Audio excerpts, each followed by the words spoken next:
May we start, everyone? Assalamualaikum warahmatullahi wabarakatuh. Good morning, everyone. A very welcome to all participants joining us from different places. It's truly wonderful to see you here at today's guest lecture for course Pendidikan Anak Berkesulitan Belajar or Education for Children with Learning Difficulties. My name is Vina, and I'm honored to serve as your Master of Ceremony for today's session. Even though we're meeting virtually, I hope you can still feel the excitement and positive spirit that we prepared for this special occasion. Before we begin, let us take a brief moment to pray or reflect according to our own beliefs, so that today's event will run smoothly and bring meaningful insights to all of us. We may begin.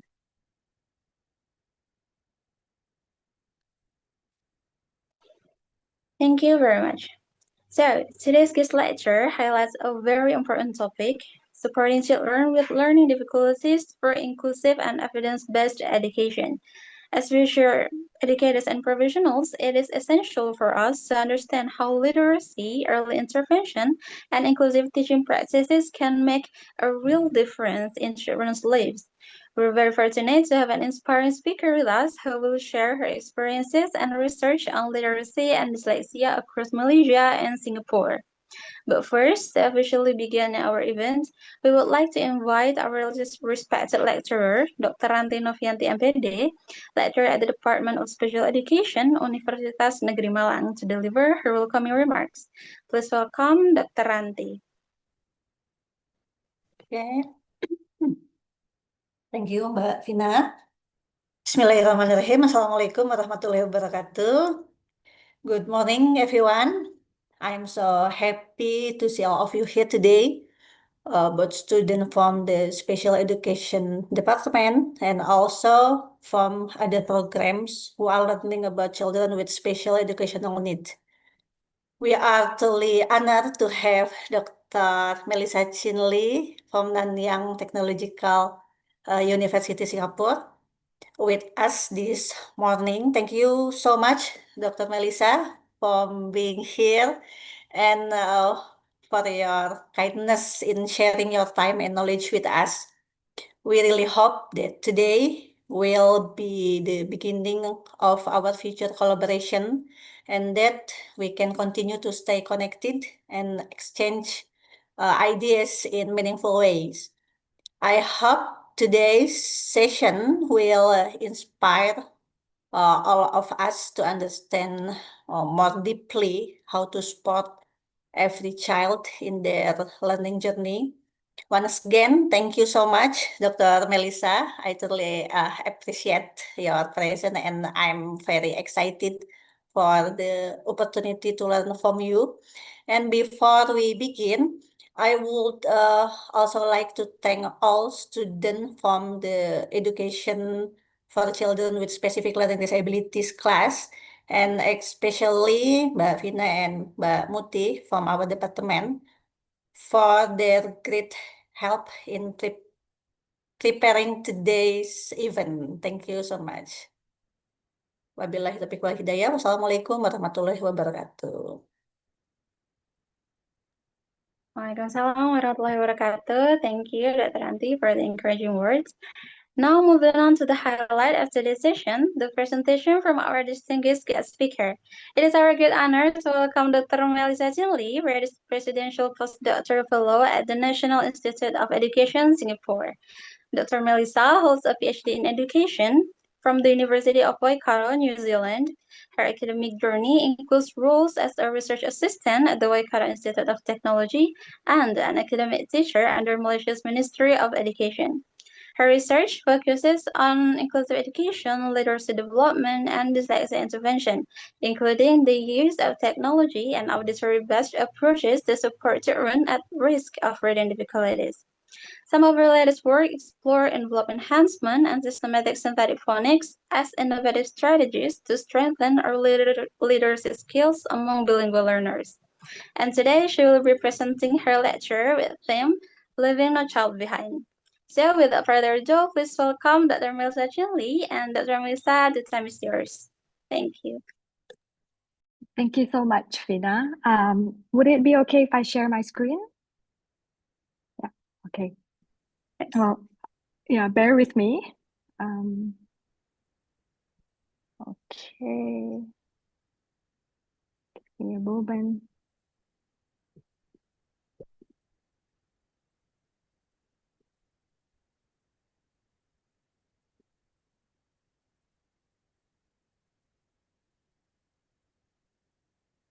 Right. Okay. Right, I'll start now. So, selamat pagi semua. So, I just want to say thank you, Fina, for being such a charismatic MC for today. And thank you to all students and Dr. Ranti for making time to be here today. So, first of all, I would like to thank Dr. Ranti for inviting me to be part of this session. So, it's such an honor to have the opportunity to share what I have learned with all of you. So you might be wondering, who is this person right in front of you here in this screen? So my name is Mellisa. So I hail from the beautiful island of Borneo in Malaysia. So I grew up with a family member who has dyslexia. And I gained firsthand understanding of the challenges faced by neurodivergent individuals. So recognizing my privilege as a neurotypical person, I wanted to become a teacher, hoping to create a better place for all children in our society. So I gained over like 10 years of experience as an English as a second language teacher. So I was also a teacher trainer. I was also a senior academic administrator with the Ministry of Education in Malaysia. In the most rural areas between 2009 and 2019. So it was also during this period I first encountered the notion of inclusive education when I met a boy. So let's just call him Albert. Albert was formally diagnosed with dyslexia. So it's a cognitive impairment commonly associated with sensory difficulties that manifest as a result of severe and also persistent reading and spelling problems. So upon enrollment, my school administrators had to keep up with the competing demands of academic excellence and also achieving inclusive education set by the government. So this situation had created a huge amount of stress and pressure for us teachers to perform. So, for example, I would walk around classes and then I would observe how Albert was excluded and also punished for not being participative or cooperative in classrooms. So, I recognize at times when I was teaching Albert, I made him invisible. And I was really guilty for that because I was focusing on children who can read and who can write. So, I was extremely guilty for not being prepared to attend, courses with different learning needs. So that's why I pursued my PhD in in disability and inclusive education at the University of Waikato, New Zealand in 2020, and graduated in 2023. So currently, I'm working as a presidential postdoc fellow with Nanyang Technological University in Singapore. As Fina has shared earlier, I'm spearheading a research project focusing on designing, implementing, and also delivering auditory and also phonics-based interventions to strengthen the auditory and also phonological processing in Singaporean bilingual preschoolers at around the age of 4 to 6 years at risk for dyslexia. So my initiative aims to pioneer early identification of cognitive risk. I wanted to enhance their auditory sensitivity and also drive long-term improvements in language and also literacy outcomes through cutting-edge evidence-based technologies. So now that you know a little bit about me, I love to get to know all of you as well. Don't worry, I won't ask you to unmute yourself to share. I'll just do it via Mentimeter. So I understand that Dr. Ranti said that there are others joining this lecture besides undergraduate students. So Please scan the QR code and share the role that you're playing. Are you an undergraduate student? Are you a parent? Or are you perhaps an activist? So let me just share my screen.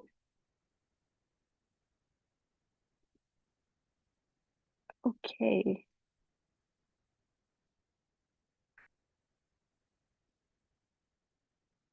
Right, okay.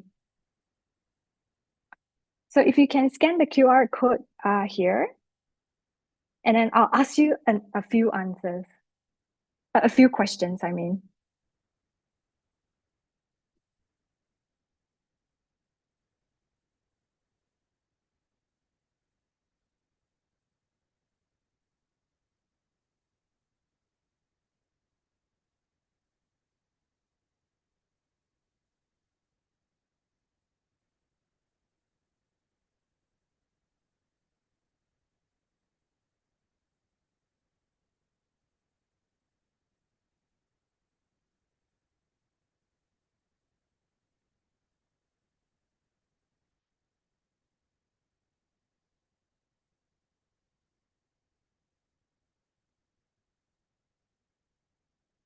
I'm just gonna wait until it reaches 50 participants, and then we will move on.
Okay, I'll just share the questions. Unfortunately, it only accepts like 50 participants. So yeah, maybe we can, oh, or more than 53. Okay.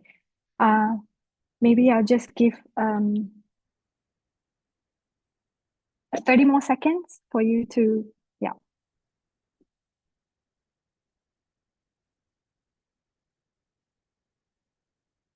Right.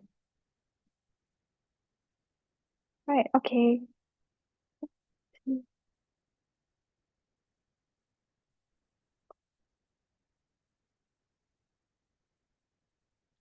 Okay, without further ado, I'll just move on. Is that okay? Yeah, okay. Maybe I'll just wait. Okay. Maybe 60 and then I'll move on. I'm really sorry for not being able to include everyone. So, okay. Okay, so for the first question, just a simple question. Okay, please indicate your current role. If you're a student, you can just say that you're an undergraduate student. If you're doing your master's, you can write master's.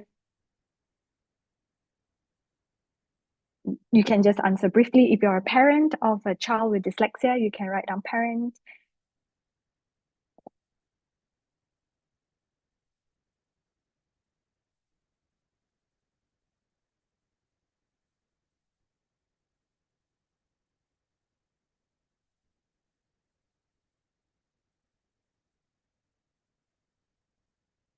If you're an activist from an NGO, non-governmental organization, you can also indicate that role. Oh, hi, Nabila.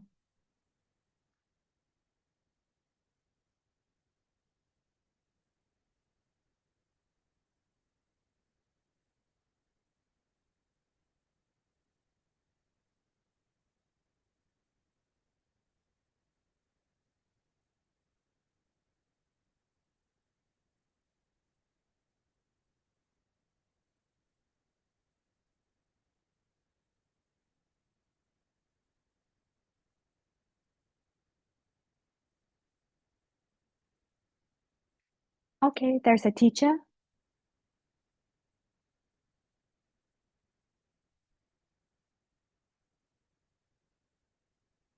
Mhm.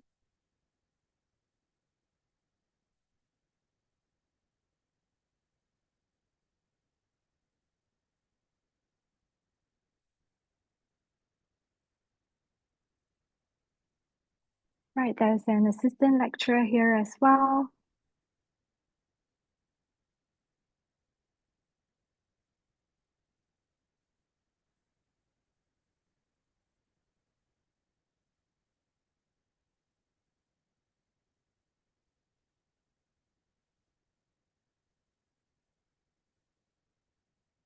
Right, so I understand that most of you would be students, some teacher here, and then yes, individuals who would like to learn. Welcome, university and college students.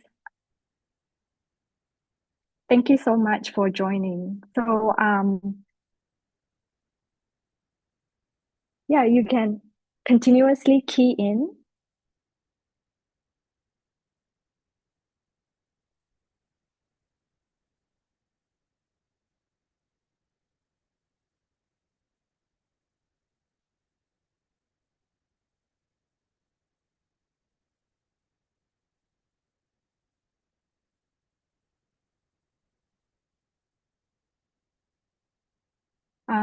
Right. Thank you so much for keying in your answers. I'll just move on. Um, Given that we have about 40 answers already. Okay, so the next one. Thank you so much, everyone. And for those who are still keying in, thank you so much too. So just like to ask you, what are you hoping to learn from this guest lecture? It can be just a short, it can be just a brief answer.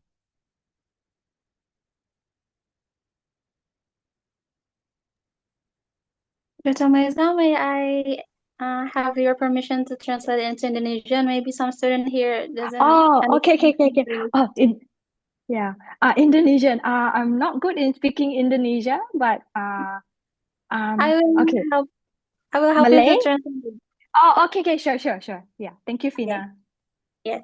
Teman-teman semua, jadi tadi kode QR code-nya itu di-scan teman-teman, dan habis itu teman-teman bisa isi itunya ya, isi jawabannya di next question. Bisa teman-teman semua? Kalau ada kesulitan bisa silahkan ini ya, disampaikan ya semuanya. Silahkan proaktif teman-teman untuk menjawab pertanyaan-pertanyaan dari Dr. Mellisa.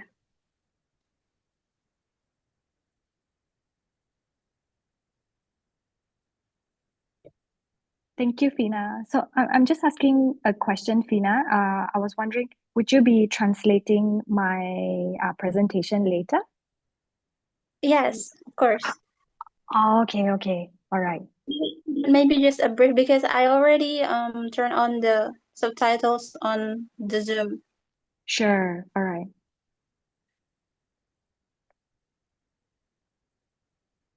Okay, so most of you want to be a better person. Yes, that was what I wanted to be too. I wanted to be a great teacher. I can resonate. Yeah, find some methods in teaching. I think that's what some teachers struggle with. Like I struggled that when I was a new teacher. So this is what I learned, and I just want to share some things that I learned so that you can help someone with reading difficulties. Right, experience knowledge, gain new knowledge, new insight. Wonderful.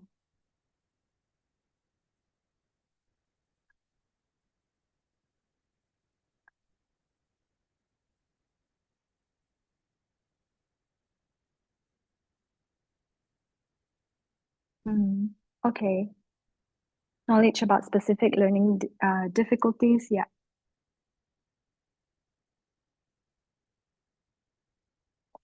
Right. Okay. When I reach 40, I'll just move on.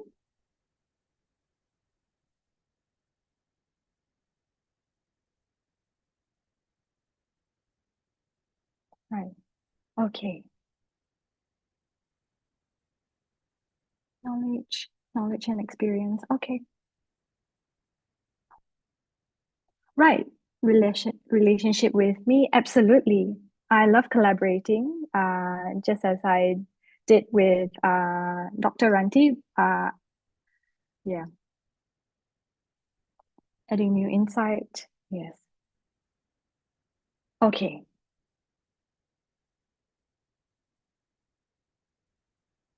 Yes, you want to be a good parent. I think that's a very noble thing to do.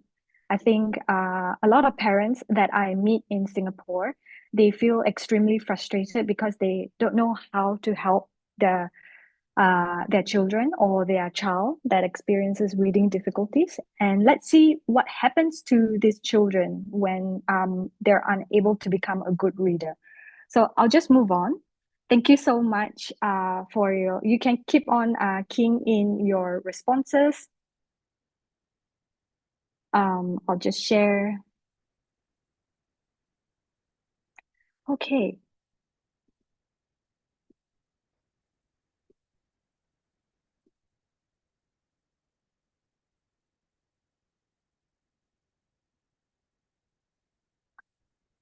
Right. Thank you so much.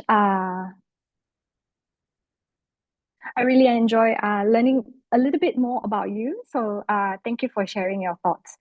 So, right. Okay. So my academic and professional journey has consistently focused on understanding and supporting learners with diverse needs, particularly children at cognitive risk for dyslexia.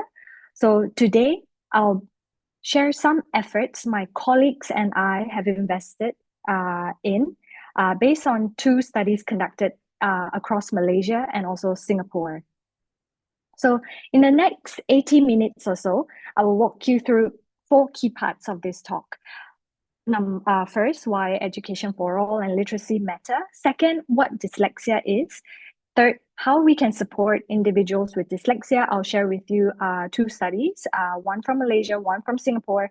And within those studies, I'll share what we can do to help our children. So there will be practical resources that you can use. So first, why is education for all important, and why does literacy matter?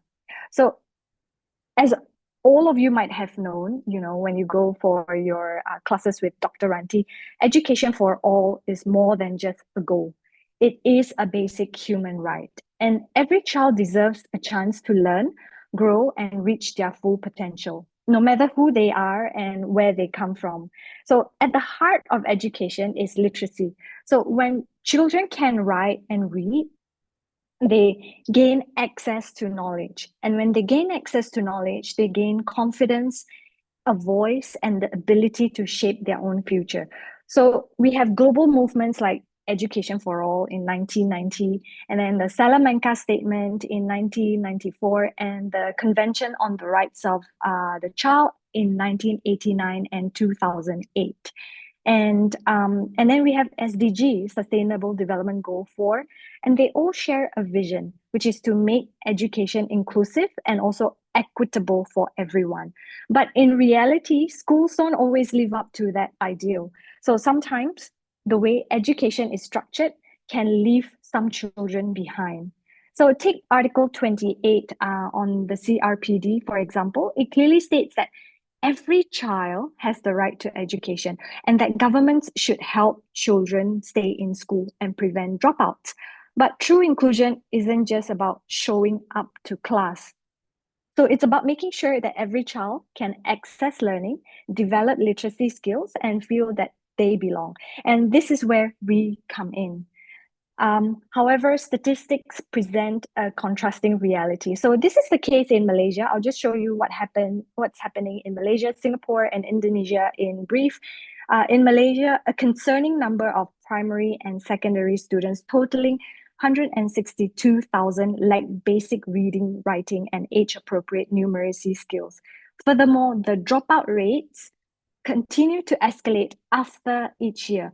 So shockingly, there are 85,000 Form 1 students in Malaysia. Form 1 is about 13 years old. So they struggle with fundamental reading and writing abilities. And this means that they would struggle to learn other subjects which are in English or Malay. So in Singapore, literacy rate is high, around 98% this is in 2021, but more needs to be done to make strides in special needs education with more resources and also better trained educators in both mainstream and special education schools. And in Indonesia, literacy is approaching 100% in 2025. So well done to all of you. But according to an article, while this may seem close to universal, given the country's large population, even a small percentage of children, like 0.9%, this can translate into millions of individuals, given the vast population that Indonesia has, who still face significant educational challenges. Overall, both countries have made progress, but these numbers show that there's still more work to be done by us to ensure that every child, regardless of background or ability, can access quality education and also develop strong literacy skills. So what happens to them? So when children struggle to learn to read, it's not just about falling behind in school. It affects how they see themselves. So over time, these struggles can chip away at their confidence, their motivation, and even their sense of belonging. So research shows that if a child has learned to read well, hasn't learned to read well by the age of third grade, which is about 9 years old, it becomes much harder for them to catch up. So the consequences go far beyond classroom. And these children are more likely to disengage from school. They would drop out and in some cases become involved with the law. So studies have linked to poor reading skills in childhood to higher risks of substance use, using drugs, for example, and incarceration, entering prison later in life. So when we talk about literacy, we're not just talking about academics, we're talking about them having their own future, them struggling with their opportunities and also challenges, and also their well-being. So when left unsupported, the inability to read can have significant consequences, including lack of self-esteem, behavioral problems, helplessness, anger and frustration, involvement in delinquent behavior, aggressive tendencies, withdrawal and alienation from friends, parents, and teachers, unhappiness during childhood, seeing that their friends are doing well and that they still can't read, hindered realization of one's potential in life, diminished prospects for the future.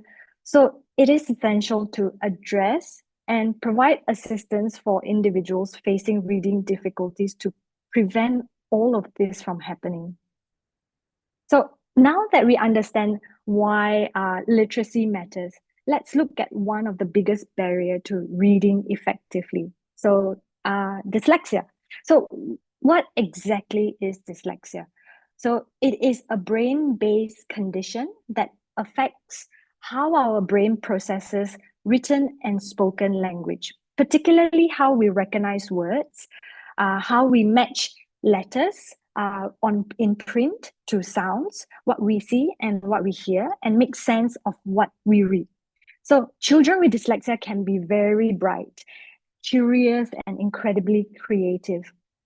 So I remember a parent, she once shared a story about her daughter who has dyslexia.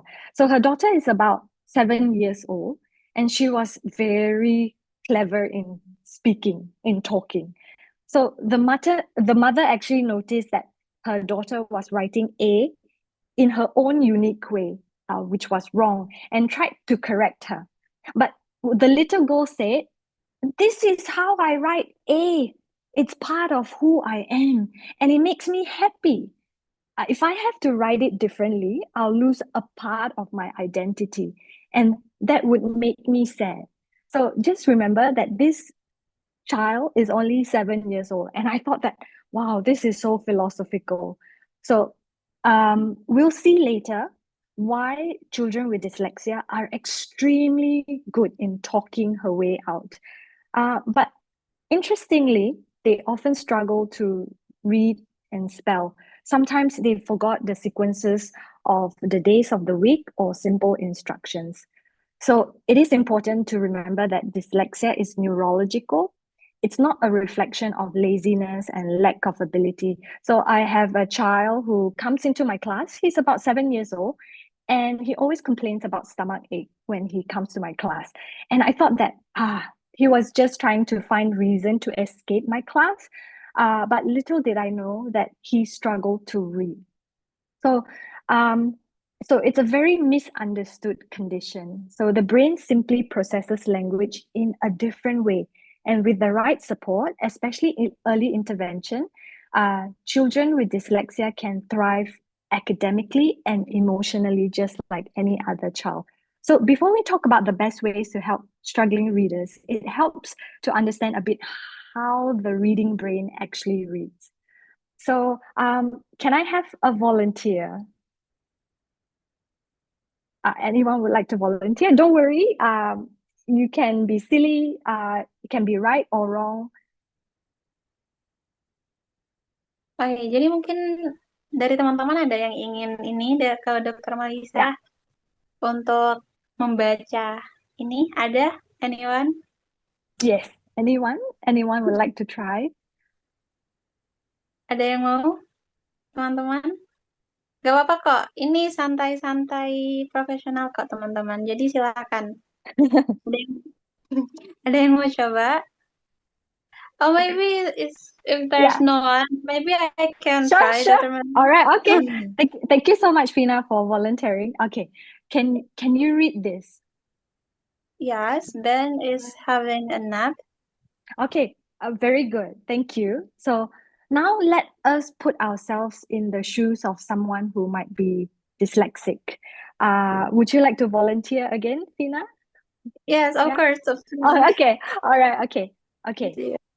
Let's have a look at what Fina reads. Okay. So Fina, can you read this?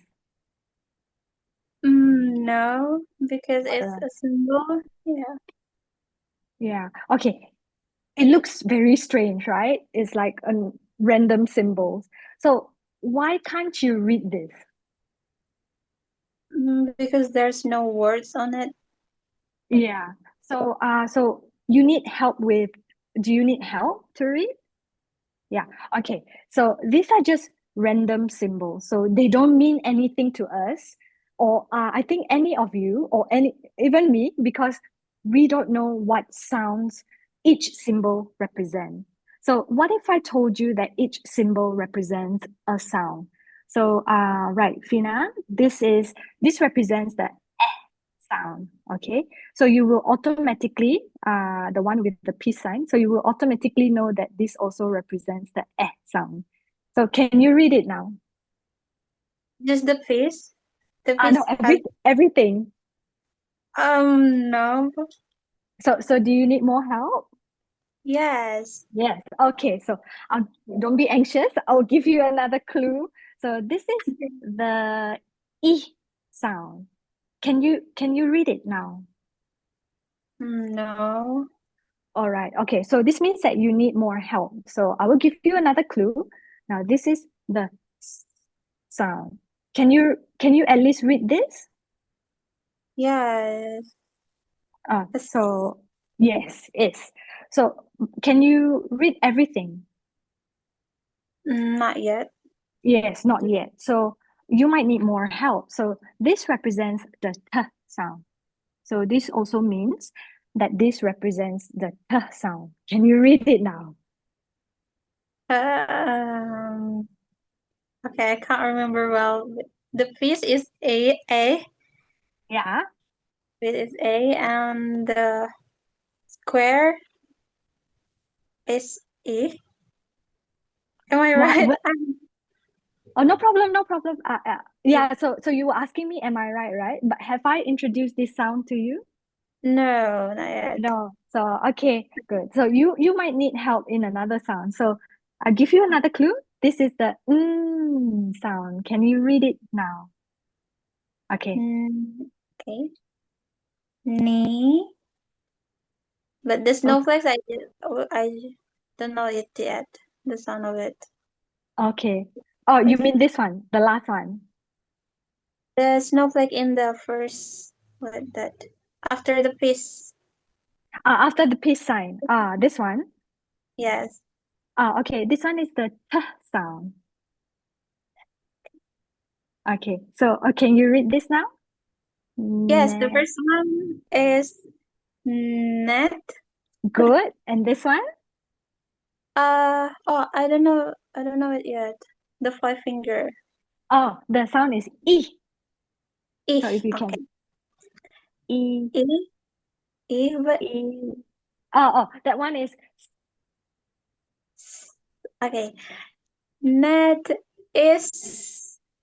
Okay. The point finger. I don't know. All right. Okay. The sound is the one like that. Is Okay. okay. So can you read everything now? Yes, maybe I don't know. Net is fat. Is it Yes, right? very good. Yes. You are right. You are right. So Thank you. okay. So thank you so much, Fina, for being such a sport. So thank you. So now you might realize that once I give Fina the sounds, suddenly she can start to decode and make sense of what is written. So this simple exercise shows that why phonological awareness, which is the importance of sounds, like understanding how the letters correspond to certain sounds, is essential for reading. So children need to understand that letters, these symbols here, they have specific sounds or phonemes. So they also need to develop phonemic awareness, which is the ability to blend and segment to these sounds to form and break down words. So without this awareness that Prim's maps onto sound, reading would just look like a page of meaningless symbols. So this is actually what children with dyslexia see when they see a bunch of letters on their paper. So what happens in the brain architecture of reading? So I have this idol. My idol is a French cognitive neuroscientist. His name is Stanislas Dehaene. I'll give you the supplementary reading later, so to Dr. Ranti and then or Fina, so that they can pass it to you. So he looked into what happens to the brain when it reads. So he said that multiple regions of the brain have to work together like orchestra to process and understand written language. So he said he used tools like fMRI, which lets us see brain activity in action. And Dehaene and others like Sally Shaywitz and also Bennett Shaywitz, they have given us a window into how reading happens inside the brain. So here's a visual comparison of the left hemisphere. So basically, we use predominantly our left hemisphere to read. So on the left is a neurotypical brain, which is effective readers. And on the right, we have brain with dyslexia. So in a typical reader, three key areas light up when reading. The first one is Broca's area, which is at the front of your brain here on the left. So it helps with articulating words and also recognizing whole words. So as I am speaking right now, so this part is activated. So next we have the parietal temporal area, which is at the back of your ear here. So what it does, it helps to decode words by breaking down into sounds like eh is cat. So the last part is the occipital temporal area, which is at the back of your head. at the back of your brain, it acts as a visual word form area. So in order to interpret what sound is that, you need to read. So this is the visual area where you connect what letters attach to what sound. So for example, the peace sign is the the eh sound. So on the left side of the on the left side of the brain, it maps letters to sound, and on the right, for the occipital temporal area, it helps with word memory. So in children with dyslexia, the brain works a bit differently. So these are those same three areas, they don't activate as strongly. So which is why that they have to do a lot of work, and they rely highly on their broadcast area. And when we talk about broadcast area, it talks about uh, um, speaking fluently and also expressing yourself beautifully. So this is why some children with dyslexia, they can tell you stories, they can speak so fluently and express themselves beautifully, like the story I shared earlier about how the 7-year-old girl could talk her way out of writing A properly with her mom, with remarkable wit, and she's very charming. So she was able to express her thoughts in vivid details instead of putting them onto paper. Yet she still struggled with reading and writing at the level you expect for her age. So this underactivation can be solved through a few methods. So this is what happens. So Beninger said that dyslexia children often have to work much harder than their peers when it comes to language tasks. So for example, research shows that they rely heavily on their broadcast area and other parts of their brain, which is the right hemisphere. So they use 5 times more of their brain than typically developing children just to perform a simple language task. So it is the way their brain is wired. So people often don't see how hard it is for dyslexic children to do something that others take for granted. So this is what this was me misunderstanding the children that I teach that has dyslexia. So what happened was I thought that they were lazy and not doing, reading as hard as the other children would be doing. So that said, it's not fair to place all blame on schools and teachers. Without specialized training, even the most dedicated educators can struggle to accommodate the unique needs of dyslexic children. So I was that teacher who wanted to help, but I did not have specialized training. So you guys are very lucky because you guys are trained under Dr. Ranti. And because I didn't had that training, that led me to pursue my PhD in disability and inclusive education. So now that we understand a bit about how the brain reads, the big question is, what can we do to help? So this is a study from Malaysia. So this opportunity provides a compelling case for my colleague and me to further investigate how phonics-based training can enhance phonological development in children who are at cognitive risk for dyslexia. So I conducted that study in Malaysia in collaboration with my colleague, Dr. Yap Jarong, who is currently affiliated with the English Language Partner New Zealand. So this study is titled Using Systematic Synthetic Phonics to Accelerate Rural Indigenous Children's Acquisition of Early Literacy Skills. So I'll share with you some photos of their realities. So a key question guiding this research is whether children in rural settings can successfully crack the code of English and acquire literacy without immersive exposure to the language. So rural Indigenous children, they often face unique vulnerabilities due to limited access to quality literacy instruction and also learning resources. So many of these communities, they are located in remote areas where schools are very hard to reach, particularly during the monsoon season. And I still recall having to walk approximately 1.73 kilometers into the jungle through the flood waters and navigating where snakes are very common. Sometimes we have crocodiles too, just to reach the school. So such physical and environmental barriers illustrate the extreme challenges faced both by teachers and also the learners in this region. So these conditions not only hinder consistent school attendance, so it also limit the opportunities for meaningful literacy, engagement, and also pedagogical support, making early reading intervention more critical. So existing phonics program, so there was this phonics program from MOE Malaysia that has been found to be ineffective and also insufficient to address these specific learning difficulties. So many teachers, they lack adequate understanding and training in evidence-based phonics instruction, including me, and this further compounds the challenge. So research has consistently, so I was a master's student back then and I wanted to learn more, and I researched on systematic synthetic phonics to support early literacy development, and it highlights the potential as an effective approach for rural indigenous learners. So these are some of the realities that rural indigenous children had to go through on a daily basis. So I can only fly there from Kuala Lumpur using this airplane.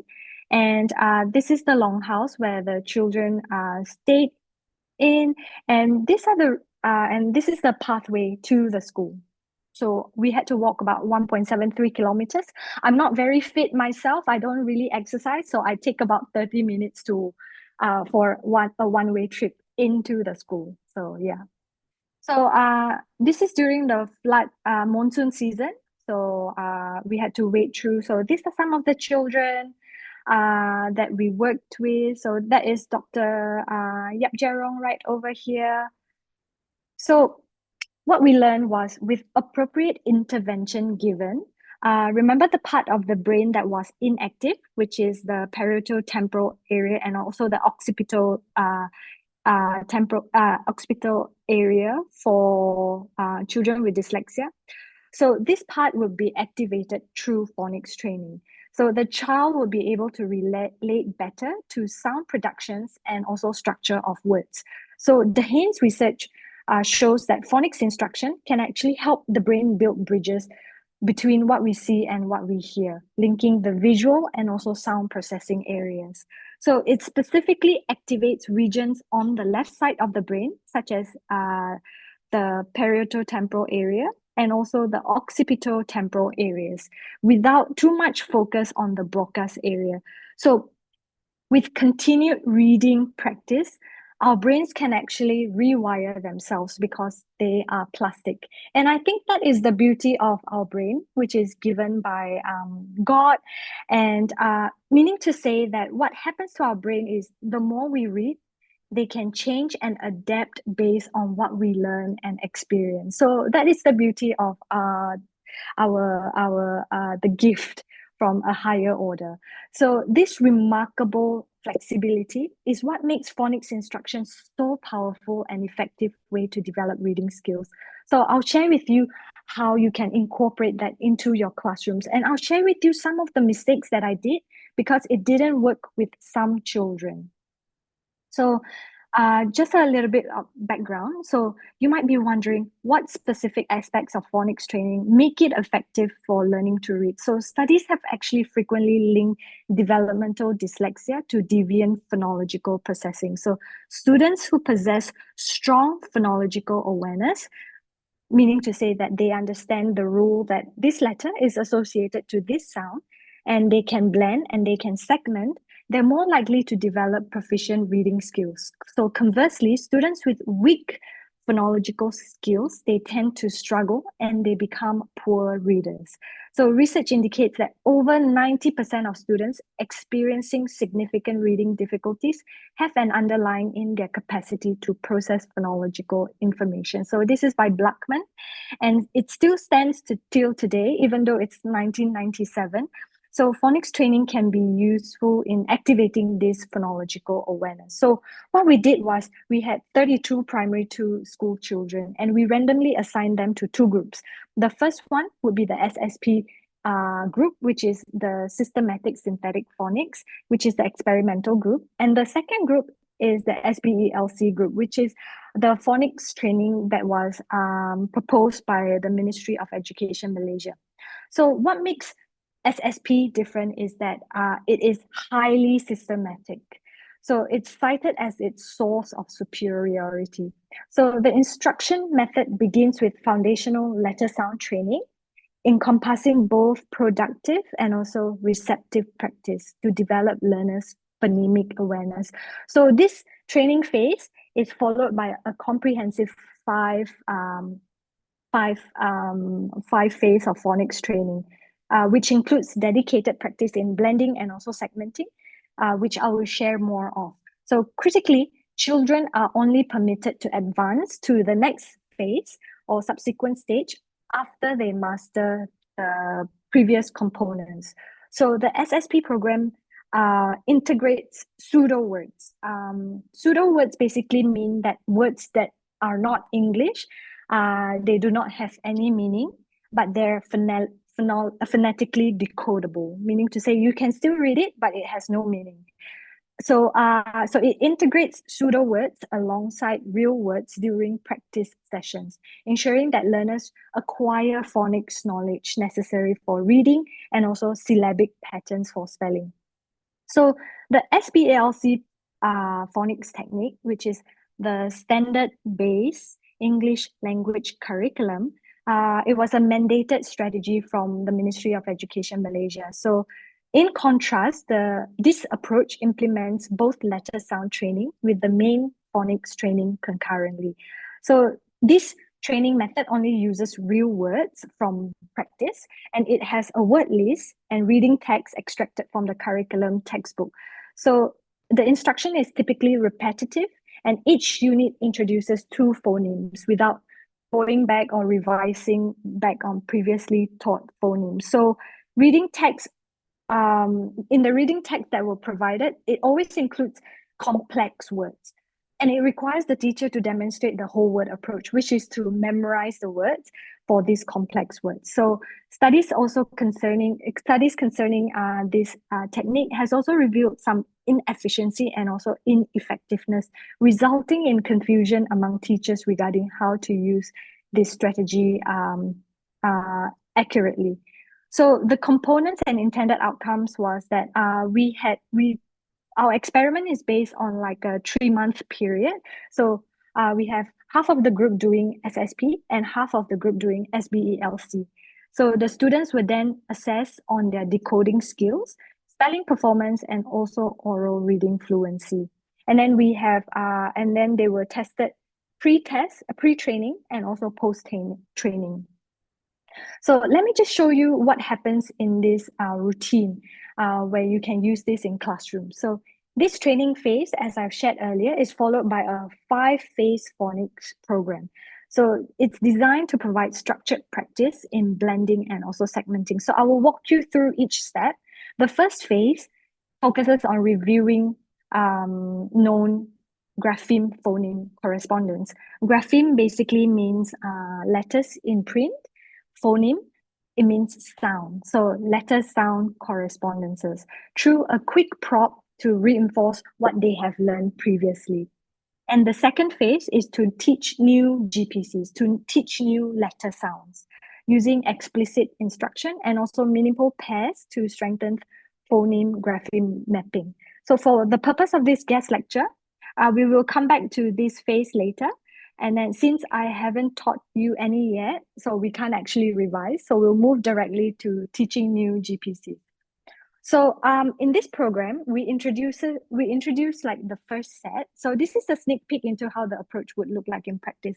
So we'll begin by introducing new letter sounds, which is b, k, followed by, this is based on the smarter phonics technique. So if you're familiar with other programs like Jolly Phonics, you know that it begins with other letters, which is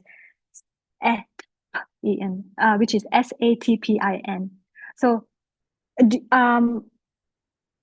my question to you is, why do you think these particular sounds are introduced first? Any ideas?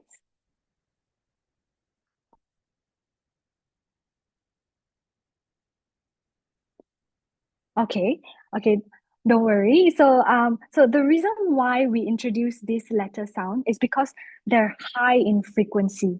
So this means that any newspaper that you open or any books that you read, you come across this b, k, sound first, in comparison to z for Z or qu for Q. Okay, so the goal is to help children experience, master all these basic words first that appears more frequently in our reading text, and that actually motivates them to continue to engage with phonics learning. So these are some of the activities that I will guide you through. So the first one will be introducing the first one will be teaching new sets of letter sounds. So here students learn the sounds associated with each letter of the alphabet. So the foundational steps helps them to build phonemic awareness. So this is an example of how a teacher can introduce individual letter sounds. And in this video, the letter sound B is introduced.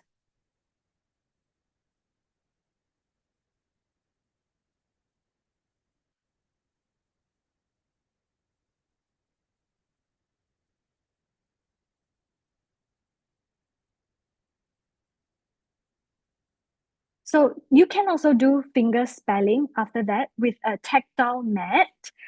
So this is an example of a tactile mat that you can get from a hardware shop. At least that's what we call in Malaysia. So I'm not sure if you have a hardware shop in Indonesia where you can buy your, pliers, hammer, nails, and everything. So we got this from the hardware shop. It's plastic and the reason why we're doing this is to encourage them to learn through multisensory learning.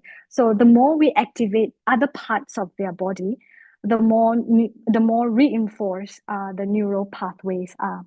So you can also do, so that's how they would be tracing the letter B on the tactile mat by saying B and then underline it and say B again.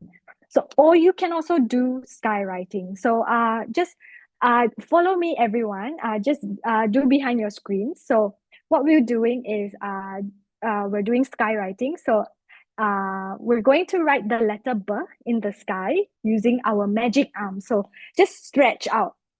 Yeah. Okay. What you're going to do is go down and then up halfway and then make a big belly and then say B. Okay, now underline it and say B again. So what you're gonna do, you're gonna encourage your students to say, write B in the sky again, and then they'll write B and then B.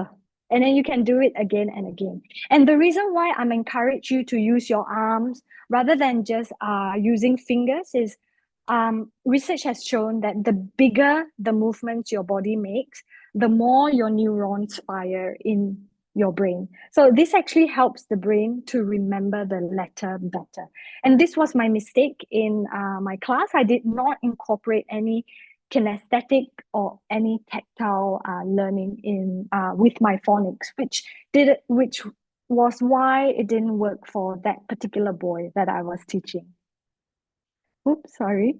Okay, so once you introduce new GPCs, what you can do is blend and acceptment. So this is how students practice blending individual sounds together to form simple words at different structures, such as you can use consonant vowels, CV, or VC, which is vowel consonant, and also consonant vowel consonant words. So this is an example of how a teacher or parent can teach blending of VC.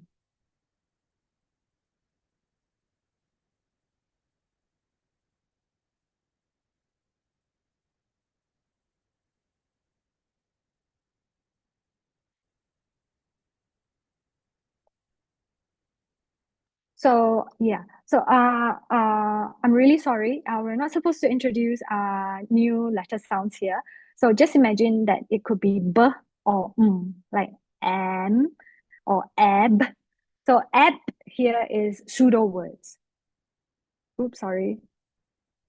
So after blending, which is reading, which is combining the words, we move on to segmenting, which is separating the sounds.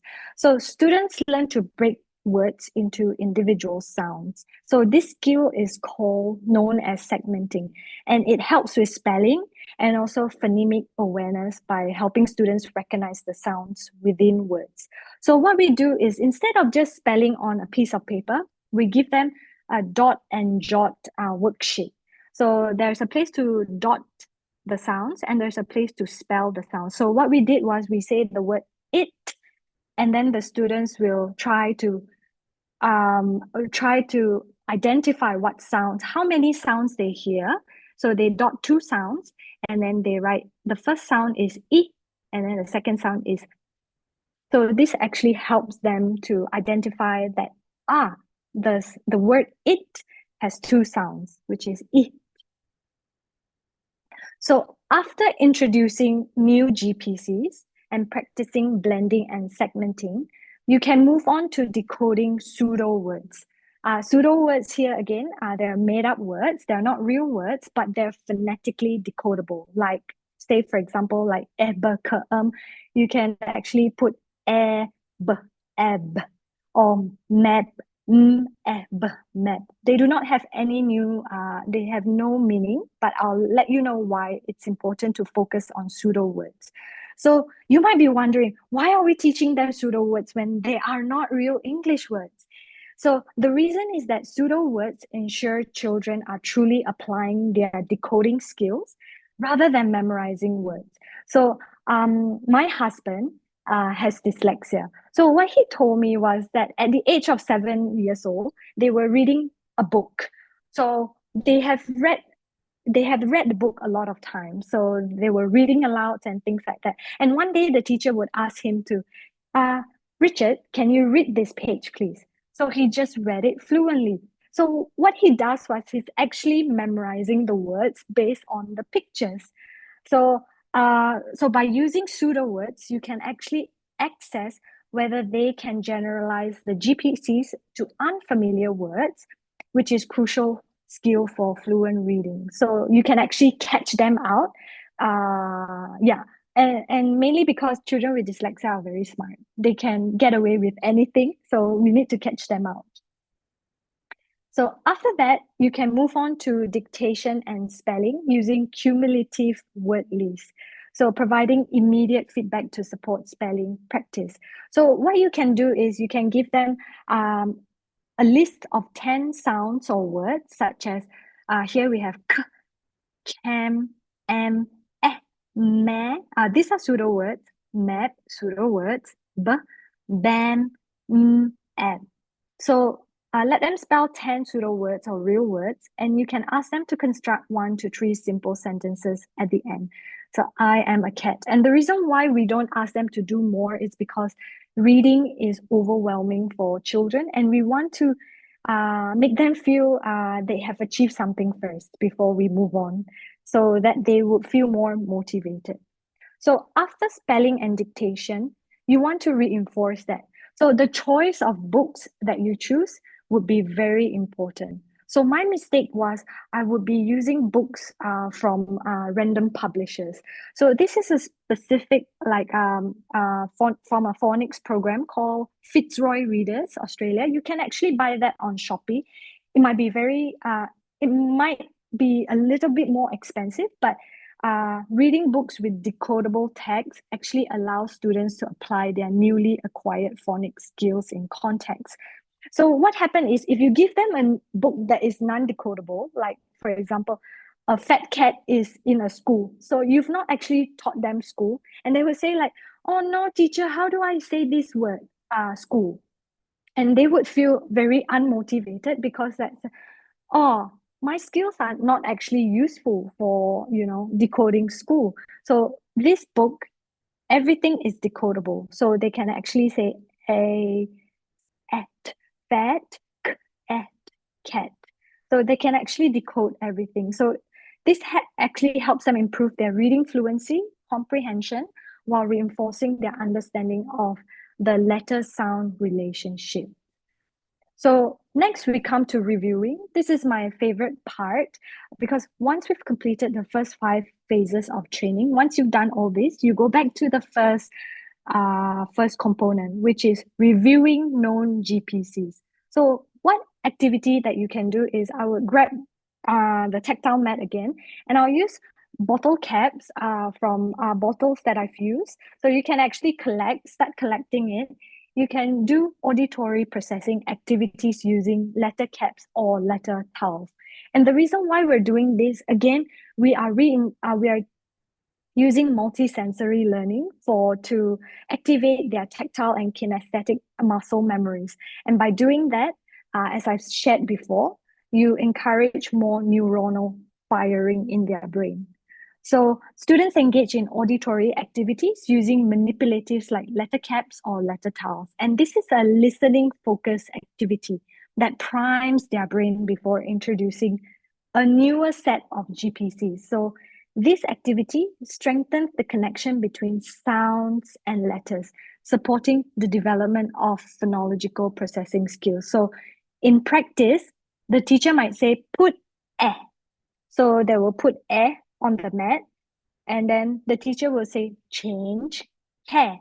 So the child adds the sound k to eh. So she'll put C and A together. So this continues for 10 different combination of sounds.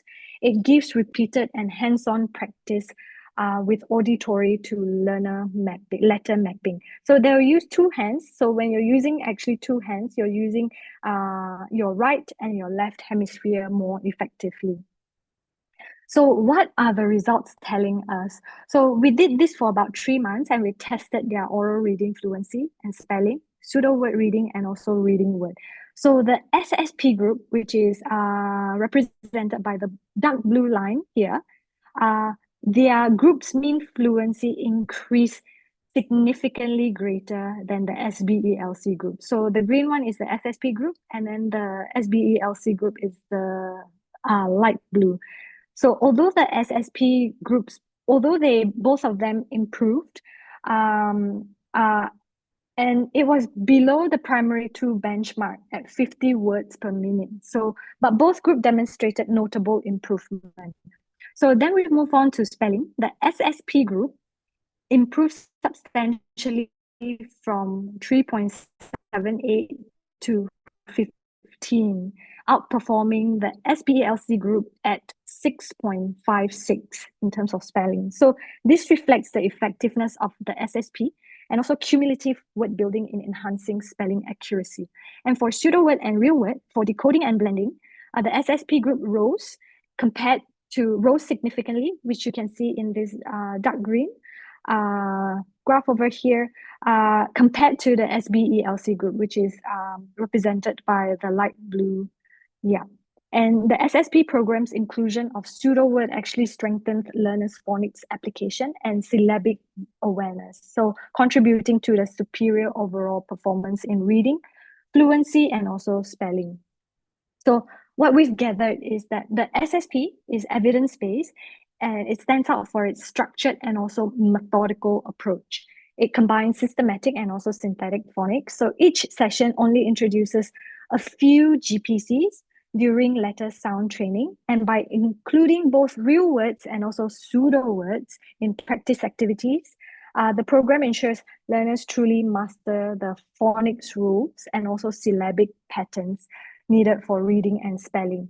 And the second one is mastery-based progression. So SSP actually use rigorous mastery focused progression, contrasting with traditional curriculum.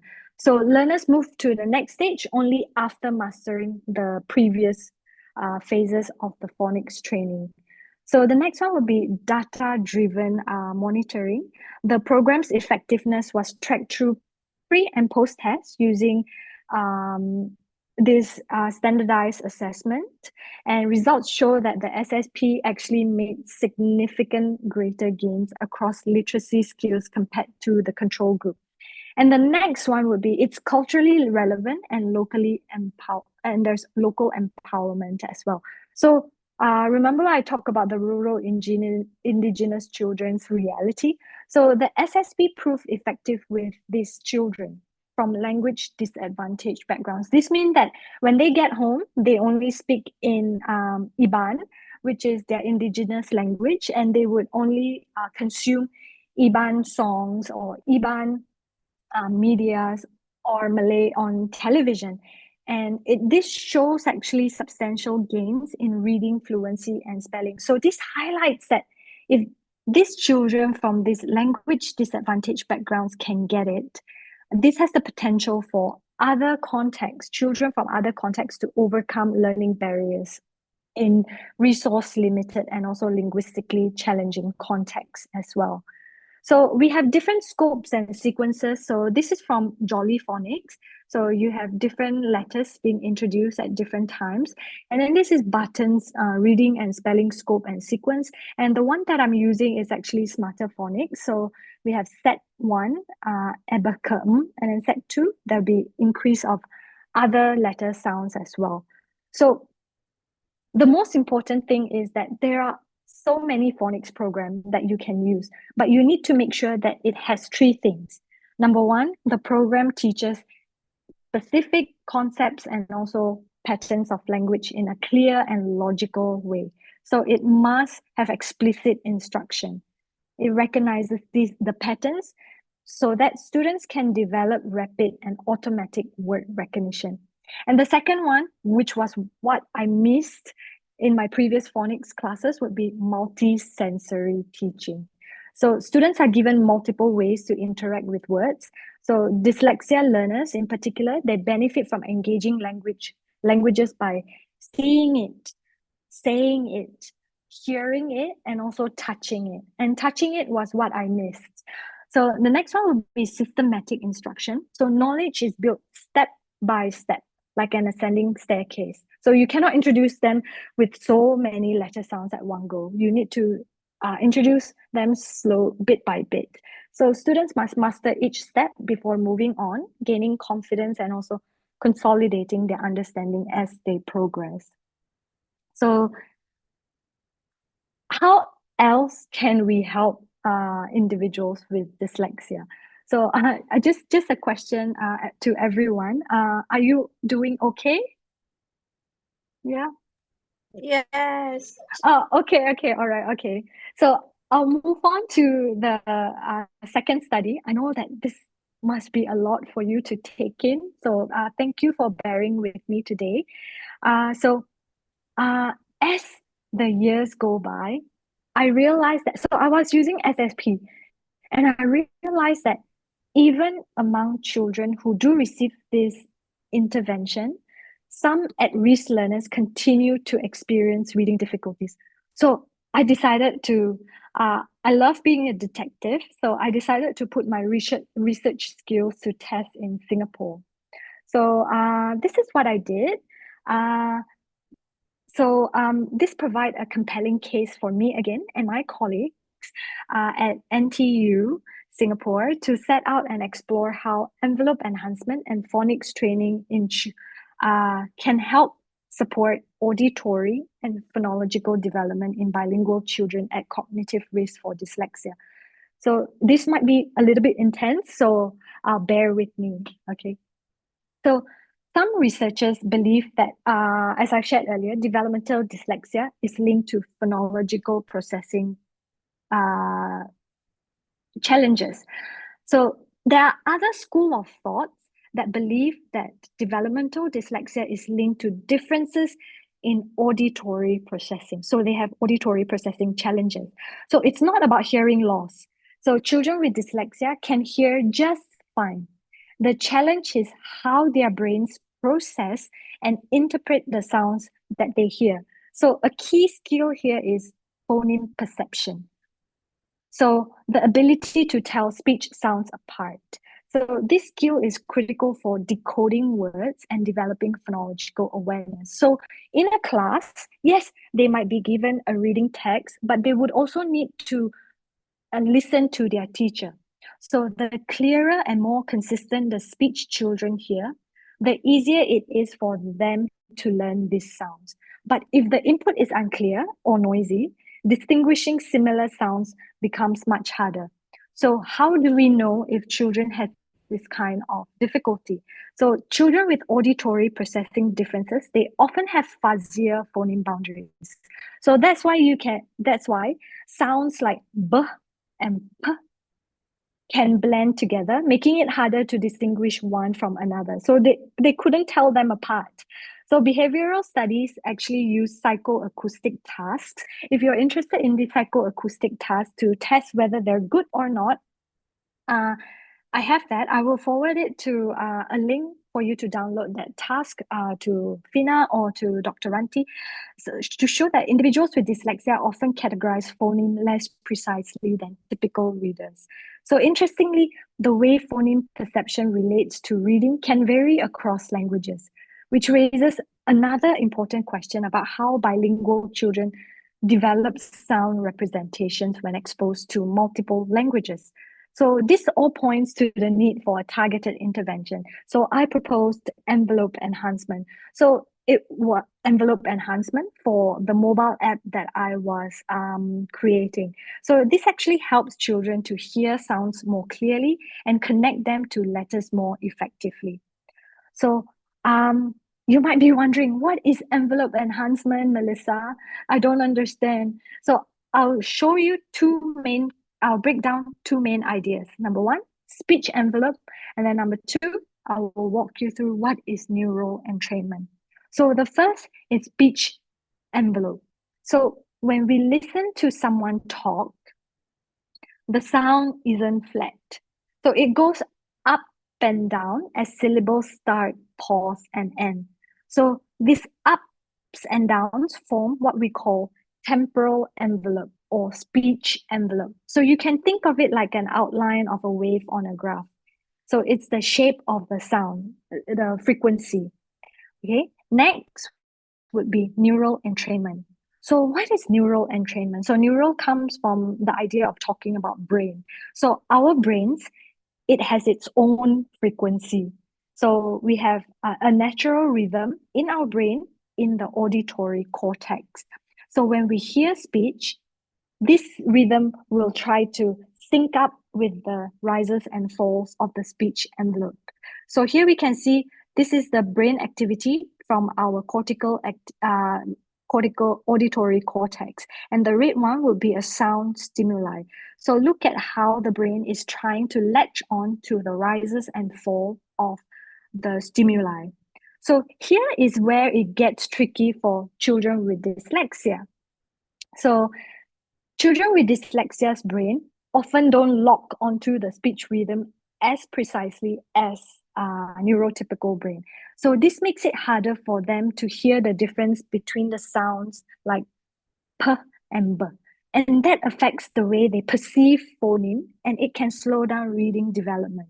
So which explains why some children are unable to acquire literacy skills despite being provided phonics intervention.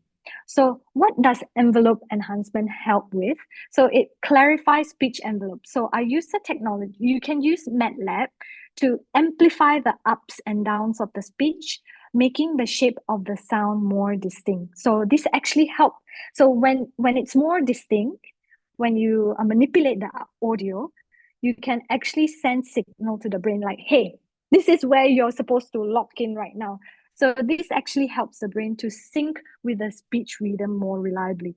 And it supports listening in noisy and also tricky situations so that children don't miss important signal cues. So research also shows that it helps specific groups. So it has helped older adults with hearing challenges and also children with dyslexia. So in short, envelope enhancement actually gives a brain a clearer map of speech. So I'm just going to show you the difference between an audio that has no envelope enhancement and an audio that has envelope enhancement. So this is a comparison. Oh, let me just share first that in the case of our study, we use Koning and Walter's method with MATLAB to amplify sudden changes of the start of the sound. So it made the start of the sound stand out more clearly. So the red waveform here represents envelope enhanced, and the blue waveform shows the non-enhanced envelope. So for our experimental group, we made sure to amplify the speech sound that the learner needed to acquire. So in this case, the sound p and eh. So by emphasizing this specific sound, the learner could focus on and listen to the target phoneme more effectively. So it has been amplified by a factor of 3.5 below 16 hertz. So this is the non-enhanced.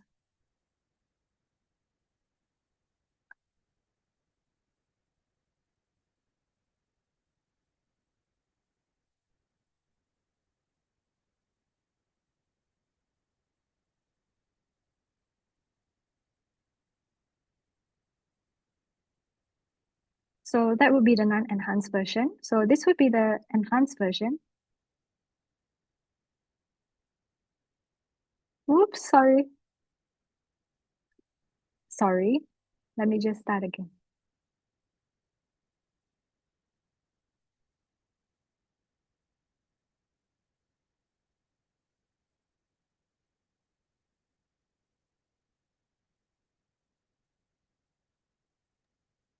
Sorry, Dr. Mellisa, is it supposed to has a sound? Because we Oh, can't hear you. oh, sorry, you can't hear anything? Oh, my goodness. Okay, let me check. Just give me a thumbs up if you can hear something. Okay.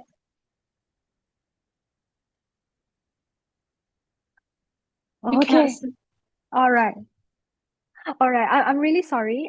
You can distribute these slides to everyone, and then they can play, yeah, play the sounds. Yeah. Okay. I'm really sorry about that. Okay. Okay, just alert me if you can't hear anything. So there's a, yeah.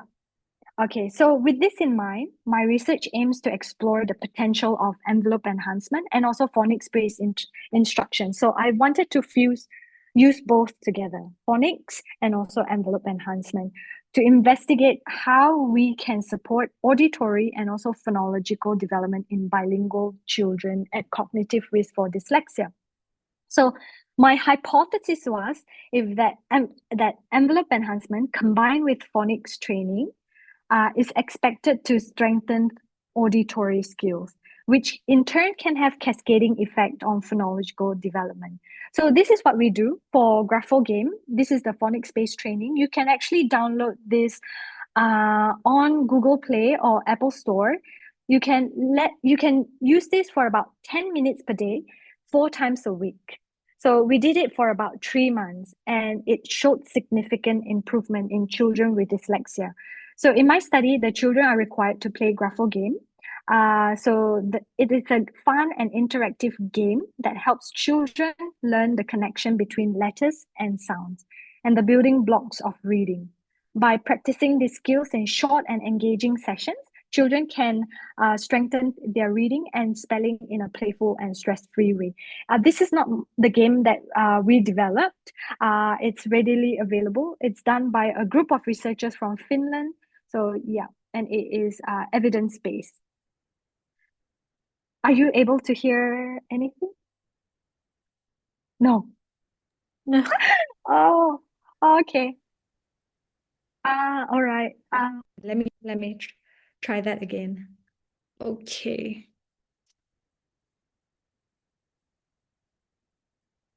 No? Yes? Oh, Are you able to? this. Oh yes. Okay. There has.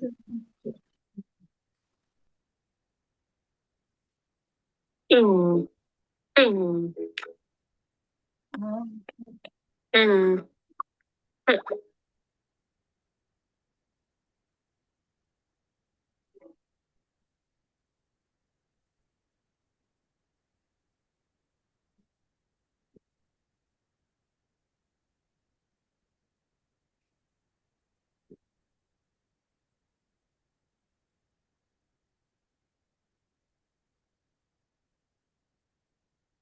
So that would be, thank you so much, Fina.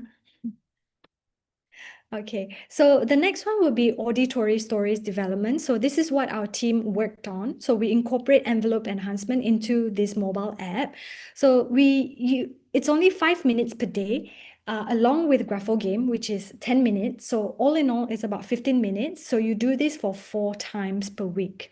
So it only takes about 15 minutes per week. So we created a story where each story was narrated by a Singaporean familiar with the standard Singaporean English. So these stories were synchronized with grapho games stream levels to ensure coherent introduction of letter sounds. So each story was incorporated into a story game level in Unity 3D, where one story corresponds with one single grapho game level. So for example, at level 1 in grapho game, it introduces the sound s, and the corresponding story teaches this sound. So we created a story corresponding to the grapho game level. So completion of the story, it allows the child to enter a virtual hub. So they would get some coins where they can customize their avatar. And there's a mark star indicate progress that they have read that story. And it also provides a monitoring mechanism for researchers. So each story is about 5 to 6 minutes and is followed by 2 simple questions designed to maintain engagement. So let me just play the sound for you. Yeah, play the video for you.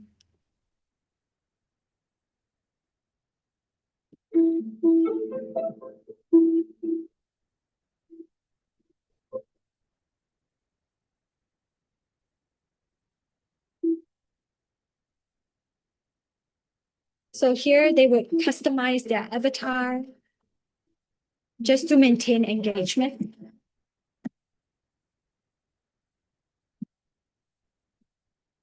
So this is one of the stories.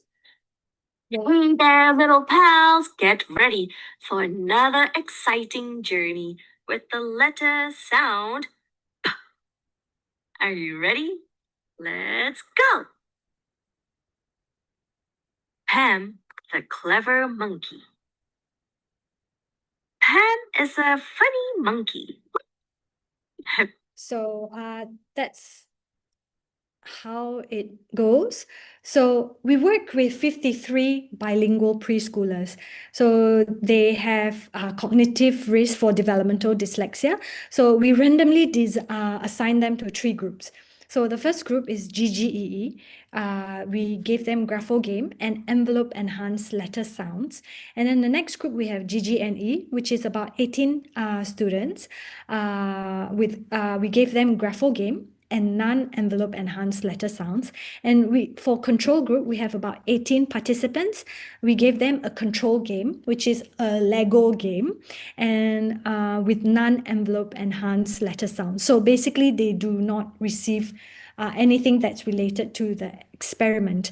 So, and we made sure that all groups are similar in age, sex, non-verbal IQ, and also language background. So all these children, they have heightened risk for dyslexia. So what this means is that they score below 30th percentile on 2 key reading related tasks. So CTOP 2, Tower 2, RUT 5. And if you're pursuing your master's or your PhD, these are the standardized tests that is typically used to measure to assess literacy skills. So the study followed a quasi-experimental design. So we have test, train, and then test, and then we have post-test. So children completed the same reading tests and also a phonemic categorization task. This is called the crown game, where you want to measure if they're good at differentiating p or b. So depending on the group, the intervention lasts about 3 months. So for about 4 days every week using a smart device program.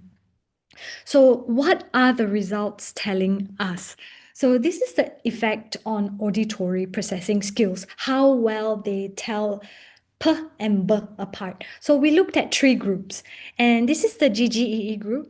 So we tested 2 experimental groups, GGEE, GGNE, that received grapho game, and this one non-enhanced, this one enhanced, and this one control game, non-enhanced. So about 3 test time points. So the pre-test is represented by the blue slope. The post-test is represented by the red slopes, and the green slopes represents the post-test, a delayed post-test. So on the graph, how you want to interpret the results is that the steeper or more curved the slopes means better performance on telling B and P apart. So more curved, the better they are in listening. So what stands out is that the GGEE group, which combine envelope enhancement and also phonics training, improve the most, showing that this can actually speed up enhanced auditory processing skills. So based on these slope values, we did a linear mix effect modeling showing that the GGEE group, you can see the one, our experimental group, demonstrated most significant gains, underscoring the potential of this combined approach. So GGEE had the largest and most sustained gains, and it outperformed the GGNE group and also the control group at time 3. So if we look at GGNE, they receive graphogame, just phonics, and also non-enhanced. Yes, they improved, but not as significant, but there's no significant improvement from time 2 to time 3. So control group, we clearly see that there's no significant changes in terms of their auditory processing skills. So and then the next one, we want to look at the effects on the phonological processing skills, given that the Hain says that if you have good phonological processing skills, you can read better. So we look at 6 domains: phonological awareness, phonological memory, rapid automatized naming, sight word efficiency, phonemic decoding efficiency, and also spelling. So what happened was GGEE showed consistent improvement across all 6 phonological domains. And the GGNE that received the phonics, just the phonics, demonstrated moderate but significant gains in 3 areas: phonological awareness, phonological memory, and also phonemic decoding efficiency. While the control group, there are some slight improvement trends across some domains, but none of them actually reached statistical significance. So there is some value if you just do graphogame, but there is a bigger value if you do graphogame and also envelope enhancement. So I wanted to see that if we enhance their auditory skills, does it have a cascading effect on phonological processing skills? Does it have a positive effect? So the analysis shows that the GGEE intervention significantly boosts. If they're boosted in terms of their auditory slopes, it has a cascading effect on almost all of the phonological development domain, except for one, which is the rapid automatized naming. So it doesn't really help with that. So the effects were clinically moderate to large, suggesting that strengthening the auditory processing can actually help children compensate for weaker neural entrainment. Previously, I talked about neural entrainment, how children with dyslexia have difficulties in latching onto the rise and falls of the speech envelope. So this is where it can help with strengthening their neural entrainment, and it support their reading skills. So for discussion, enhance auditory processing growth through combined EE or envelope enhancement and also phonics-based training is associated with superior results across multiple domains in participants. And there's the observed cascading effect suggests that if you strengthen the auditory processing during preschool period, you can actually help them create a compensatory pathway that mitigates some phonological vulnerabilities. So here is what you can do to help. So you can download Graphogame. If you have a child at home, you can actually download Graphogame from Google Play or Apple Store. Letter Sounds Adventure. I think I've forwarded it to Dr. Ranti, but she was unable to open it up. I'll have a look at the link. So what you can do is you can do this for 10 minutes per day for 4 times per week. And then for Letter Sound Adventure, our mobile app, you can play one story per day and for 4 times a week in conjunction with Grapho Game. So they have to come together. So what you can do is you sit with your child or student while they play, because research shows that if you give them the mobile app themselves, there is no significant improvement in comparison if you sit with them. So you encourage conversation about what they're learning. You ask questions like, which letter did you just learn? Can you say the sound for this letter? And what you do is you support them, you supervise them, but you don't do it for them. So let them try first. But if they feel like frustrated or if they feel stuck, you step in. And the most important one, you need to celebrate small wins. So to keep their motivation high. Just simple things like saying, good job, well done. So if you by being actively involved, you're not just helping them to play the game, you're helping them to strengthen their reading and sound skills every day. So the gift of literacy brings forth numerous benefits. So reading proficiency enables individuals to access written information, expand their ability to understand and interpret the world around them. Being able to read also make them better prepared for school life, and it's a pleasant hobby. And it opens up the world to them, and being able to read and write will widen their social circle. So being able to read elevates their self-esteem and also self-confidence. And I was also helping young adults in prisons with Dyslexia Association of Singapore. So what happened is most of them have illiteracy. So this means that literacy can transform lives by breaking the cycle of poverty and crime.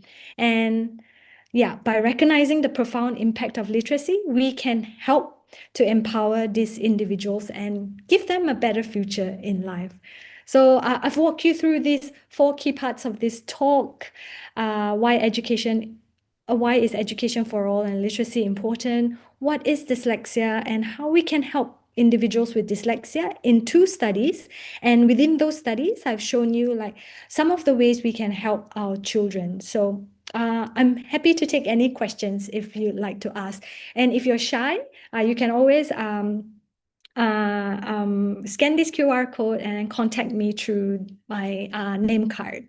So yes, over to you, Fina and Dr. Ranti. Okay, thank you very much, Dr. Mellisa, for the insightful and inspiring presentation.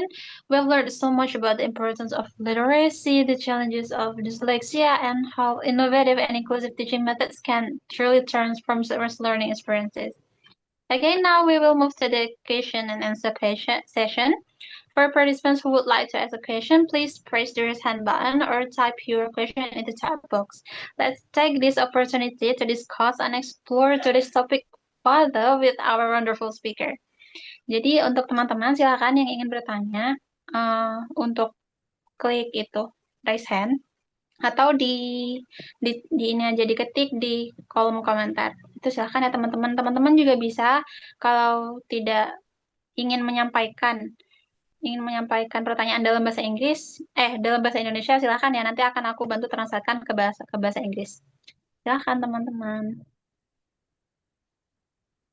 Okay, Anyone? can I take Yes. Sarah's question? Oh, yeah. Yeah, what are the most commonly observed behaviors in children with dyslexia? If you can look at 2 things, behavioral and also their reading behaviors. The first one, in terms of behavior, if they have no other comorbidities like autism or ADHD, children with dyslexia are very bright. They talk very well.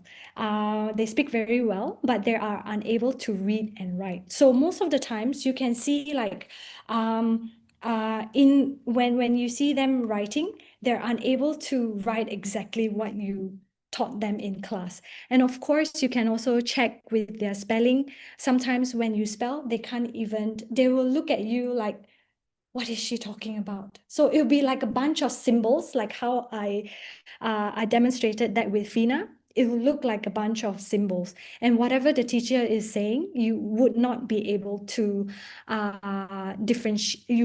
The child would not be able to differentiate it.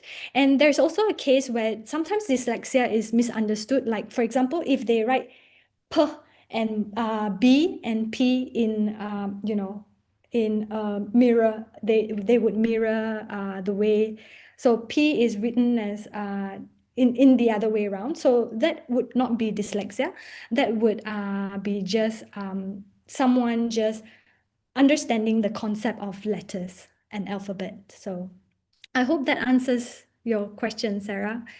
Okay. Yu says that how do neural pathways in effective readers differ than those in terms of language processing and also language comprehension? Okay, that's a very good question. I have to be honest with you. We have not really looked into language processing and language comprehension just yet.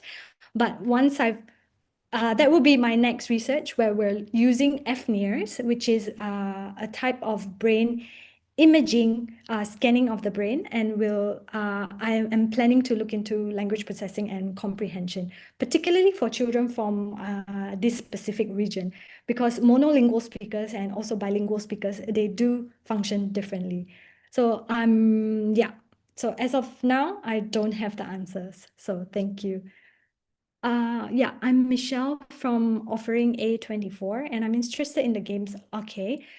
The developed games train children's literacy development, which will increase their interest in reading. However, in Indonesia, there is still very little development and such. Do you think these games can eventually develop on a wider server, including Indonesia, so that Indonesian? Absolutely. Absolutely. Of course, I'm currently trying to work with NTU to gain permission to make it available for all people, because ultimately our role here, I mean, at least for my part, as an individual, I'm here to help children with dyslexia. But there are also constraints from institutional requirements where I have to register it as an intellectual property. But if there's any news, I can always, you can give me your email. You can also contact me, and I'll share with you the development of the games. And can it be tried on children, Indonesian children? Okay, one of the caveats for this game is that it's specifically developed for Singaporean bilingual preschoolers. So you can try it with children from Indonesia, because different bilingual learners. So what happens is that these children, English coexists with 3 other languages: Malay, Mandarin, and also Tamil. So the narrator is someone with a Singaporean English, with a standard Singaporean English knowledge. So her pronunciation could be somewhat useful for the Indonesian context, but I'm not sure yet. So Dr. Ranti and I are actually looking into, she was actually suggesting into cross-cultural intervention collaboration. So we'll look into that. Right. Hi, Ravania from Offering A24. I would like to ask, besides phonics, what other methods can help children with reading difficulties? So in the world of language and literacy acquisition, second language acquisition, at least in my context, we have 2 schools of thoughts. The first one would be phonics. The second one, so basically when we say phonics, what exactly phonics is, it's actually teaching them how to read. So that's one way. Another way would be the whole word approach, which is what me and the generation. So I'm pretty old. So what me and my generation, the previous generation to the generation right now, would be learning is through the whole word approach. So basically, I'm not sure if you remember like books like Peter and Jane. So you actually force students to memorize those words. So what happens is this whole word approach would work on the first 50 percentile of the students. So there are really good students who are at the 15th percentile, 95th percentile, where you can use any method, it will work on them. So when the teacher says cat, they're able to know that, cat is actually made up of three sounds, k, t. Yes, that is one of the way. But for children with dyslexia, so far, phonics has been the most well-established method to teach children with dyslexia, where you actually break down the words. So you actually teach language like you teach mathematics, like 1 plus 1 is 2, or t is actually cat. So this is the technique that you're actually using. So I might not have other methods that I'm aware of. So yes. So I'm Arina offering B12. How can we distinguish children with dyslexia from children who has spelling difficulties? So if you're a researcher, or if you could get like standardized tests, like from psychologists, you can actually from psychologists, if you go to psychological center, you will hear of this test called CTOP2. You will hear RUT5. You will hear things like Tower 2. So you can actually use those tests to actually classify where the students are. But that is for researchers, and understand that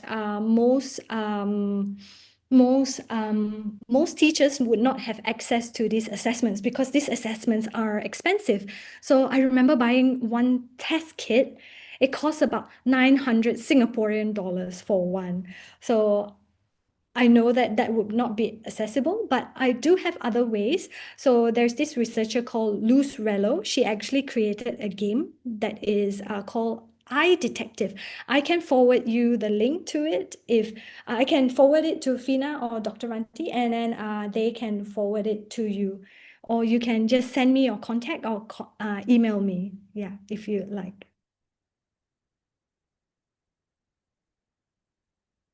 Yeah. So any more questions?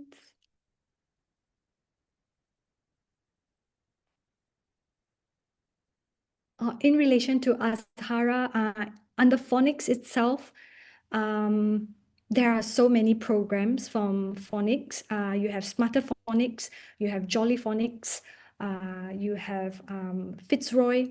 That's also a method. But so long as they focus on the three principles, which is explicit instruction, and then multisensory learning. If you don't have this tactile mat, you can actually write on sands or on the soil, so long as you activate parts of their body. And also systematic instruction, where you introduce them to different letter sounds bit by bit. Hi Anissa. Hi Anissa. So are policy recommendations universal, or do they require significant adjustments in inclusive schools abroad? I would say you can always have a universal recommendation.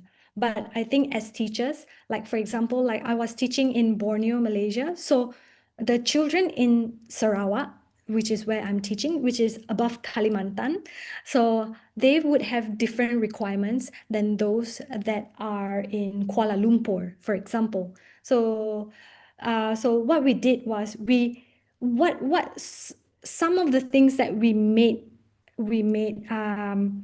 we change, or we adapt, was the type of reading text. So most of these students are Muslim. So if you look at Fitzroy readers in Australia, just to touch on cultural things, the second book was about a big pig. So to these children who are who are Muslim, this might not be culturally sensitive to their society. So this is one thing that we did. So we created a text just for them. So we changed it to using words like mig or fig. Yeah, so these are some of the requirements. So certain things in just in the mobile development app for the Singaporean society is that there are certain things that you need to do. Like, so for example, all the stories that are in the mobile app are based on the use of animals rather than humans. So one thing would be is to ensure engagement, high engagement with the students, so with the children. So if you focus mainly on a female character, someone who is a child that is a boy might not necessarily relate to the story as much. So these are some of the things that we looked into. And then we also looked into how in every story, when you create a story, you need to have a conflict resolution. So it need to be solving problem, the method. So this is the things that we think about. Yeah.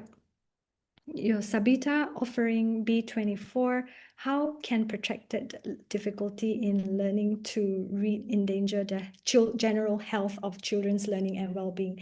So the rippling effect of not being able to read at a young age can cause huge damage to their world. So I work with Dyslexia Association in Sarawak. So what we did was every week we have visitations to juvenile delinquent center. So it's not a prison, but it's for adolescents who are from like 13, 14, 15, 16 years old. So they have committed crimes like rape, stealing, drug abuse, which impacted them. And one of the things that we have realized is that most of these children most of these young adults, these 15, 16 years olds, are illiterate. And because of this limits their ability to actually find a proper job to fund their living or for sustenance. And this pushes them into the marginalized community, forcing them to do things that might not necessarily be well received by the rest of the society. So yes, and sometimes some of these children who enters my classroom would who has reading difficulties might find it difficult to enjoy the how learning should be, which is it's supposed to be fun, because most of the time their other friends would be looking down at him and say like Albert couldn't read. So Albert is not the real name. Yeah. So yeah. So yes.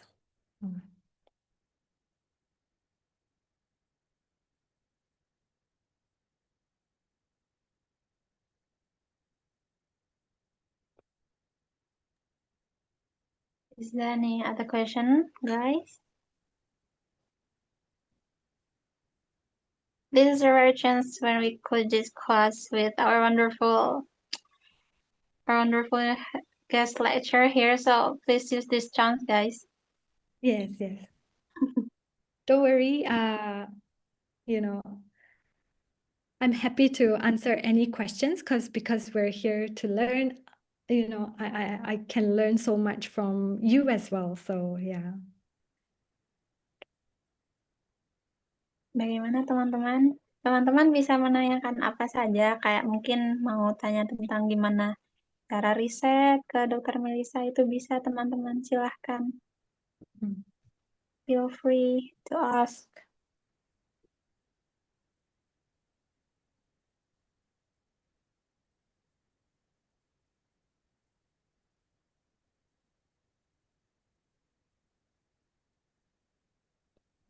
Okay.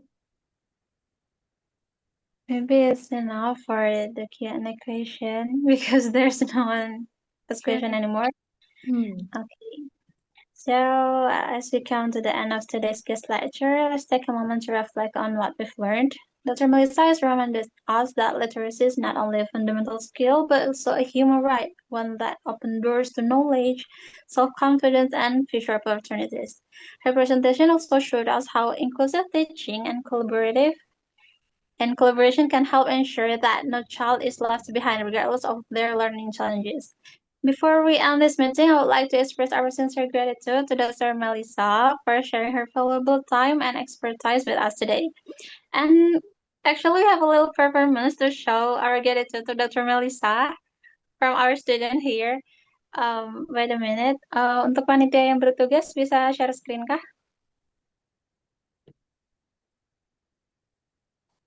Okay. Okay, wait a minute. Yes. We're gonna sing you a song that shows our gratitude. Wow. Okay. Yes, go ahead. Because this is a wonderful chance for us to discuss with Dr. Melissa, and it's really fun. Oh, no. Thank you. Maybe some of you guys want to sing along with me. Please open your mic. Actually, my voice is not that good, but I just gonna sing it. No problem. No problem. Oh.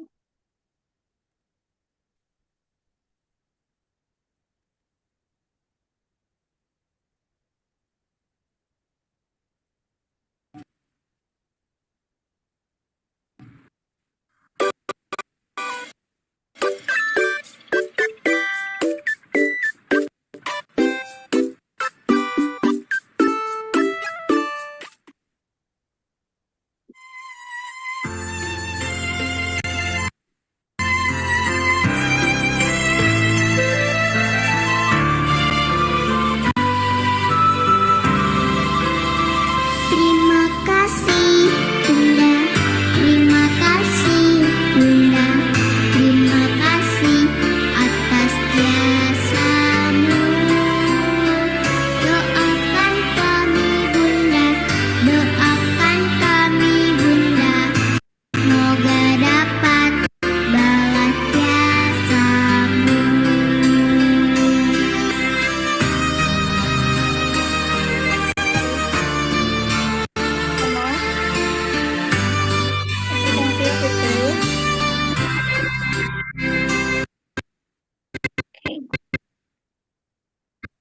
Kau bimbing aku, kau didik aku dengan kasih sayangmu.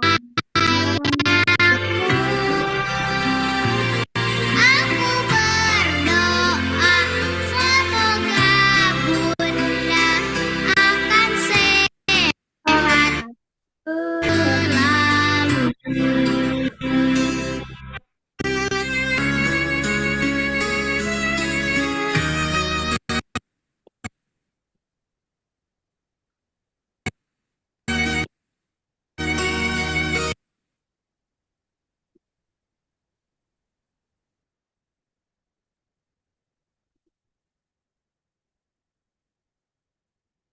Okay.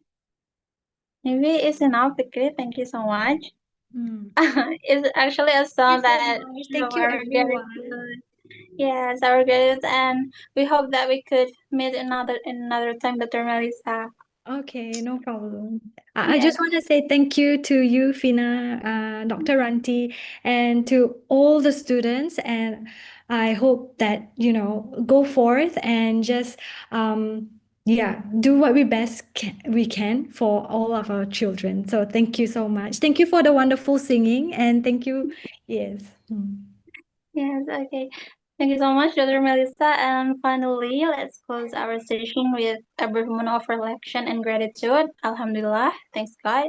Thank you once again, everyone, for being part of today's inspiring discussion. Goodbye and have a wonderful day ahead. See you again next time, Dr. Melissa. Okay, thank you. Bye. Bye-bye.